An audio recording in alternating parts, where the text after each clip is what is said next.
Hello, Leela Viss here. Some of you have had questions on how to use the 321 challenge, and so I just want to clarify how to use this catalog. I know it's a little condensed on each page, so I'm hoping that through you seeing me in action with this, it will help you use it with your students.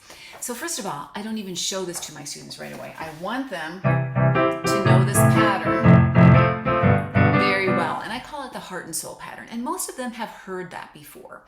And then I want them to explore different ways they can play it. Now they may not have any ideas, so I play for them, and then they start copying me. Oh, what did I do? And then after I show them some ideas, then they start getting their own ideas and I copy them. So that will be, like the first week, 2 weeks, and then the third week I'll say, well, you know what? You don't have to play those chords in the same order. You can rearrange them as well, and then have them create and find their favorite arrangement of those 4 chords. Now, the next step is to introduce them to the idea of taking apart the chords just a little bit and having fun moving the different parts around within a chord. So I've got this little ice cream cone here. I love tissue boxes, and these are part of the full scoop on chords. So I printed them off, laminated them, and then put them on little tissue boxes. And then of course, with an ice cream cone, you need to have scoops of ice cream. So the root of the chord, I'll ask a student, hey, play the root of the C major chord, and they will play C. And then I'll say, guess what the third is? Well, they'll guess, yes, that's E, and then the fifth. So they now think of a third as a stack of pitches. And then I've got them, let's see if I can do this without spelling any of them. I've got them written right out there. So now they start getting used to thinking of chords as having a root, a third, and a fifth. And then I'll say, we'll play the root of the A minor chord. And hopefully they will play A and the the third of the A minor chord and the fifth. So they start naming the different parts of each chord.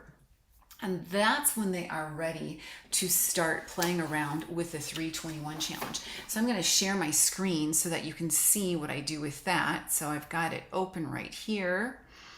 And then I like to use the annotation option right here and draw a little square around this pattern right here.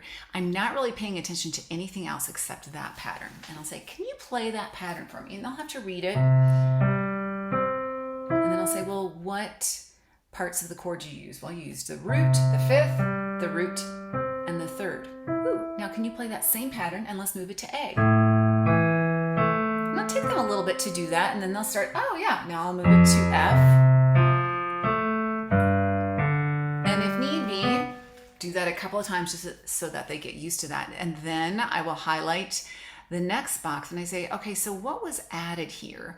And I'll even play it for them so they can hear it, but I also want them to see what's been added. Oh, an extra eighth note, and then can you play that?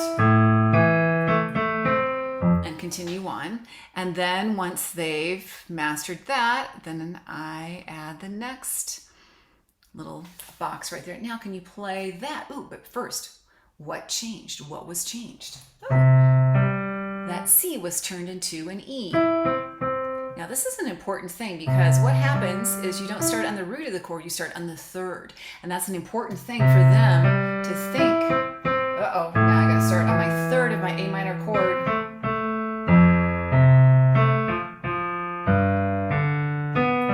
Once they've gone through that process, then I'll say, hey, now it's your turn. What could you add or change?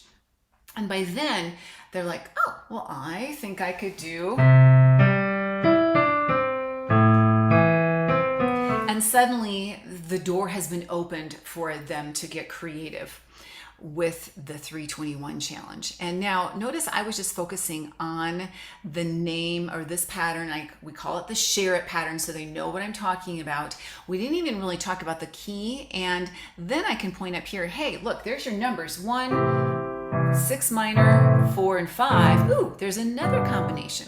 Now, depending on the student, I'll say, you know what, if you get tired of that combination, you could try the share it pattern on the 1, the 5, 6 minor, 4, And if you get tired of that, you could try the 1, 5, 4, and 5. So I encourage them to get curious, because my guess is they're going to get bored, and that's the whole premise of this.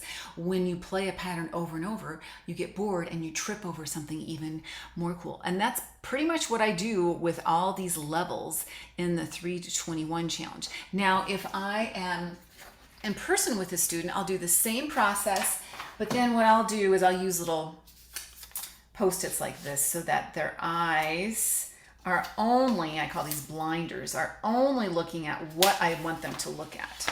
So, okay, can you just look at this lighten up pattern right there? And then we do the same thing and follow that order. So hopefully that helps. Now, as they get used to this catalog, that's when you explore some different boundaries. Remember, there's 3 boundaries: a chord progression, a key, and a pattern. So I focus on the patterns and stick with the key of C, and then have fun with the chord progressions. And then once your student is ready, you can start advancing to new keys. And then someone was asking, well, what do you mean by a borrowed chord or a borrowed chord progression? And basically that means anything from their repertoire. If there's a fun chord progression that they like there, have them analyze it, figure it out, and then they can use these patterns within that fresh chord progression. So hopefully that helps. And again, this is the 321 challenge, and these are all part of the full scoop on chords. And I cannot tell you how much the full scoop on chords is going to be really valuable for anyone who is studying and improvising with the 321 challenge, or just studying any repertoire in general. Knowing your chords helps you become a better sight reader, better improviser, and better composer, everything. They're just really the essence of music. So hopefully that helps, and thanks so much. Bye.